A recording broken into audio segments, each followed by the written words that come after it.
안녕하세요, 멜목상. 오늘은 갈라디아서 1장 18절부터 24절 말씀인데, 이긴 한데, 처음에 이제, 계획할 때는 18절부터 24절을 하려고 했는데, 이제 전문맥이 좀 있어야겠다. 그래서 15절부터 읽어 드릴 거예요. 그래서 결국은 15절부터 24절이다. 그렇습니다. 네. 근데 이 부분을 통해서 또 우리가 묵상할 게 꽤 있어가지고 다시 한번 좀 볼게요. 일단은 지금까지의 문맥은 이렇습니다. 그러니까 바울이 갈라디아 지방에 있는 거짓 교사들로부터 공격을 받고 있어요. 거짓 교사들은 이제 한편으로는 그러니까 오직 예수 그리스도를 믿는 믿음만으로 하나님께 받아들여질 수 있다고 생각하지 않아요. 거기에 우리의 행위가 덧붙여져야 된다고 믿습니다. 이단적이죠. 그리고 또 하나는 이제 바울 네가 너씨 하나님께 진짜 임명받은 사도 맞냐? 너 진짜 사도들의 복음을 어디서 어설프게 들어가지고 이게 후르 아니야? 이렇게 이제 바울의 사도권을 비난을 했어요. 그래서 바울이 진짜 거짓 교사다 이렇게 이야기를 했는데 거기에 대해서 이제 바울이 대답하는 장면입니다. 자, 15절부터 볼게요.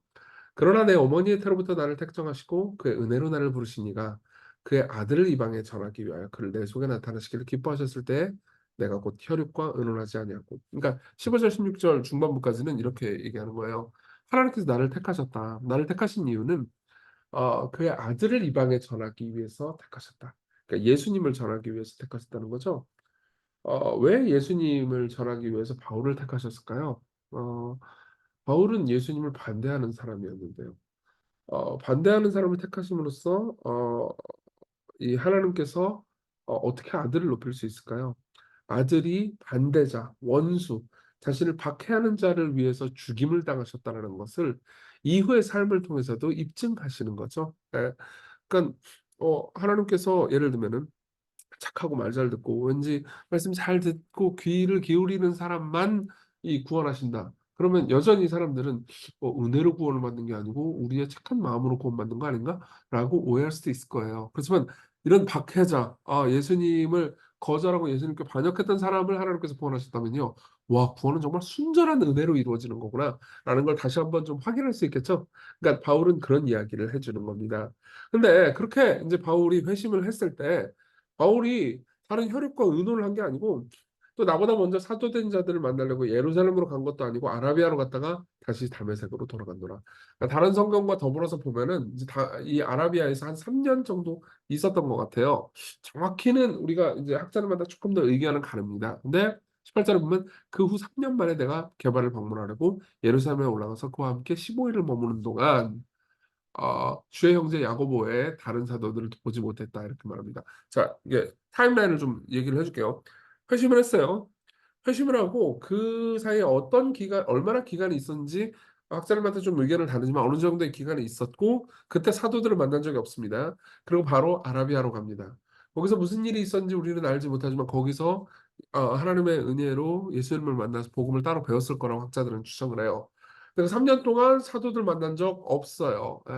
3년 뒤에서야 비로소 사도들을 만났는데 그 사도들을 만난 것도 한 15일 정도밖에 안 만났어요. 15일을 예루살렘에 머물렀다고 그랬죠. 그리고 야고보 외에 뭐 베드로나 뭐 요한이나 다른 사도를 만난 적도 없어요. 예.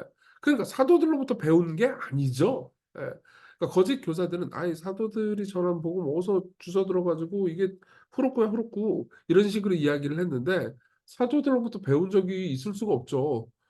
사도들을 만난 적이 없는데 몇 년 뒤에서야 만났고 게다가 그 몇 년 전부터 이미 바울은 복음을 전하고 있었거든요. 그러니까 이건 내가 하나님께로부터 배운 게 맞다라는 것을 강조하기 위한 알리바이를 얘기해 주는 거죠. 그러나 내가 너에게 쓰는 것은 하나님 앞에서 거짓말이 아니로다. 그 후에 내가 수리기아와 길리기아 지방에 이르렀으나 그리스도 안에 있는 유대의 교회들이 나는 얼굴로는 알지 못하고 다만 우리를 박해하던 자가 전에 멸하던 그 믿음을 지금 전한다 함을 듣고 나로 말미암아 하나님께 영광을 돌리니라. 그러니까 보세요. 그 와중에도 계속 복음을 전했는데 그 복음을 전하는 것을 뭐예요? 예루살렘에 있는 사도들이 듣고 그 내용을 듣고 나서 우리가 전하는 복음의 내용이랑 똑같네? 나는 가르쳐 준 적이 없거든요. 베드로나 요한 같은 사도들은 바울을 대면해 가지고 복음을 가르쳐 준 적이 없는데 바울이 전하는 복음의 내용이 그들이 즉 베드로나 요한이 전하는 복음의 내용과 같아요. 그러면 바울 역시 같은 소스로부터 배운 거겠죠. 그죠? 그럼 그 같은 소스는 누굴까요? 하나님 자신이죠. 예. 그래서 그런 말을 배우면서 하나님께 영광을 돌립니다. 왜 하나님께 영광을 돌립니까? 베드로나 요한 입장에서는 자기들이 가르쳐져 가지고 잘했다. 그럼 영광을 누가 받아야 돼요? 내가 받아야 되겠죠. 그렇죠? 근데 하나님께서 바울 같은 박해자를, 하나님을 미워하고 하나님을 멀리했던 이 사람을 돌이켜서 이 하나님의 복음을 전하게 하는 게, 와, 하나님만이 영광을 받으시겠구나. 하나님 정말 사랑이 많으시구나. 이렇게 영광을 돌리게 됐다. 이런 이야기라고 보시면 되겠습니다. 자, 우리 이 내용 가지고 우리 적용을 해볼게요. 첫 번째로는 하나님 늘 사람들을 변화시키신다.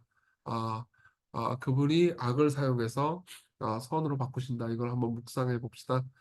여러분, 요셉 스토리 기억나세요? 작년 이제 하반기에 우리가 쭉 설교를 들었죠. 요셉이 이 형들이 요셉을 죽이려고 노력했는데, 죽이려고 노력했던 그 일로 인해서 오히려 선으로 바뀌어서 오히려 요셉의 형들은 구원을 받았죠. 그렇죠? 그리고 예수님을 죽이려고 하는 모든 시도는 결국 예수님이 죽음으로써 예수님의 뜻을 좌절시킨 게 아니고 오히려 성취했죠. 예. 마찬가지예요. 바울이 예수님을 따르는 사람들, 바울은 예수님을, 그러니까 예수님이 승천하시기 전에 본 적은 없어요. 바울은 예수님이 부활하신 이후에 예수께서 바울에게 나타나셔서 본 겁니다. 근데 바울은 그 전에는 예수님을 본 적이 없는데, 바울은 항상 예수님의 제자들을 엄청나게 박해하고 스테반을 죽인 사람이었단 말이에요. 바울이 주님의 교회를 완전히 멸해버리려고, 완전히 없애버리려고 노력했던 그 노력을 사용해서 하나님께서는 항상 바울을 복음을 전하는 사람으로 바꾸셨죠. 이거 참 놀라운 길이죠. 하나님께서는 늘 그분의 영광을 위해서, 그러니까 우리가 단순화된 눈으로 볼 때는 문제처럼 보이는 것들을 바꾸셔서 선으로 이끄십니다. 그분은 주권적인 분이세요. 저는 항상 이걸 생각할 때마다 C.S. 루이스가 생각납니다. 제가 C.S. 루이스를 얼마나 좋아하는지는 여러분들이 제 설교를 오래 들어보셨다면 아실 겁니다. 뭐 곳곳에 여러 가지 책들을 인용을 하죠. 네. 근데 이 C.S. 루이스가 원래는 무신론자였어요. 네, 루이스가 무신론자가 된 데에는 커크 선생님이라는 사람의 영향이 작용했습니다. 루이스는 나중에 자신의 회심기에서 이렇게 말한 적이 있어요. 만약 인간이 완전히 논리적인 실체가 될 수 있다면 커크 선생님이야말로 거기에 가장 근접한 분일 것이다. 진실을 발견하거나 전달하는 것 외에 다른 목적을 위해 인간의 성대를 사용한다는 것은 선생님에게 있을 수 없는 일이었다. 이렇게 얘기를 합니다.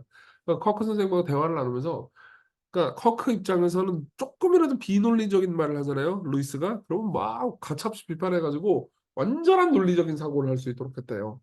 그리고 그 논리적인 사고 끝에 내가 무신론자가 되야겠구나 라는 생각이 들었답니다. 그리고 커크 선생님도 무신론자였으니까요.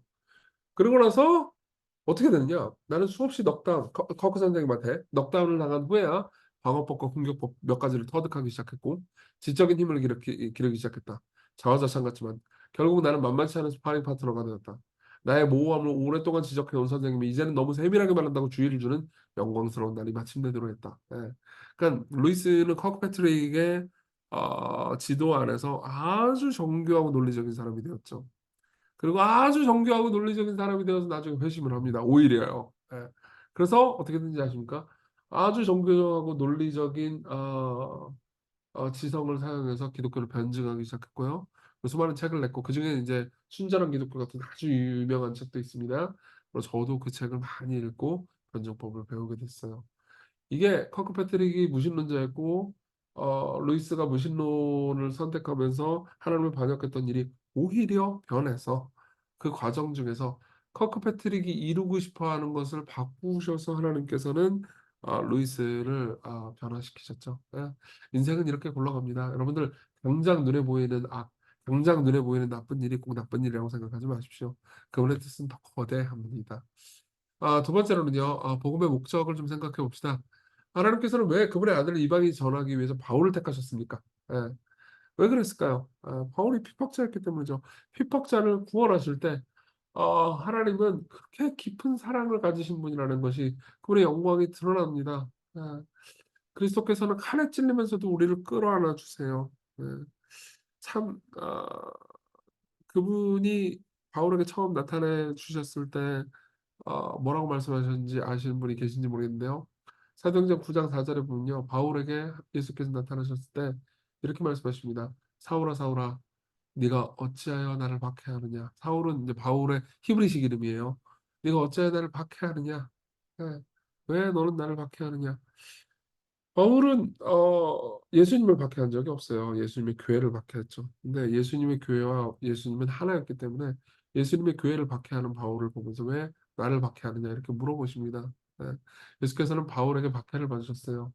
예수님은 자신이 가장 사랑하는 교회를 미워하는 바울을 끌어안아 주시고 그 교회 안으로 집어넣으셨습니다. 예수님은 그토록 사랑이 많으신 분입니다. 여러분, 그분을 생각할 때 여러분들이 의존하고 사랑하고 기대는 그 모든 것들을 잠시 내려놓을 수 있습니다. 여러분들이 누군가한테 실망했습니까? 누군가가 여러분들을 사랑해 주기를 바랬는데 여러분들이 거절당했나요? 힘든가요? 여러분, 그분은 그 사람들은 여러분들을 궁극적으로 만족하게 해줄 수 있는 가장 사랑받는 존재가 아니에요. 예. 예수님만이 여러분들을 궁극적으로 만족시켜 줄 수 있습니다. 자, 이걸 기억하면서 오늘 하루를 위해서 같이 기도합시다. 하나님을 반대하는 모든 시도가 결국 하나님의 뜻을 성취하는 결과를 낳았다는 것을 기억하게 해주시고, 오늘 어떤 일이 일어나든, 그리고 어제 어떤 일이 일어났든, 하나님의 섭리에, 하나님의 뜻에 우리를 기대게 하소서. 그리고 우리가 오직 은혜로 부르심 받았다는 것, 하나님이 예수 그리스도께서 그토록 은혜로 우리를 인도해 주시고 붙잡아 주신다는 것을 기억하고 오늘을 담대히 살아갈 수 있게 해달라고 같이 기도합시다.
기도하겠습니다. 자비로우신 주님, 우리의 삶에서 우리가 당장 눈으로 볼 때 겪는 모든 일이 모든 것을 결정하는 일이 아님을 기억하게 하소서. 하나님의 은혜가 모든 것을 통치한다는 것을 기억하게 하소서. 예수님 이름으로 기도했습니다. 아멘. 네, 하나님의 은혜 안에 오늘 기쁜 하루 되세요.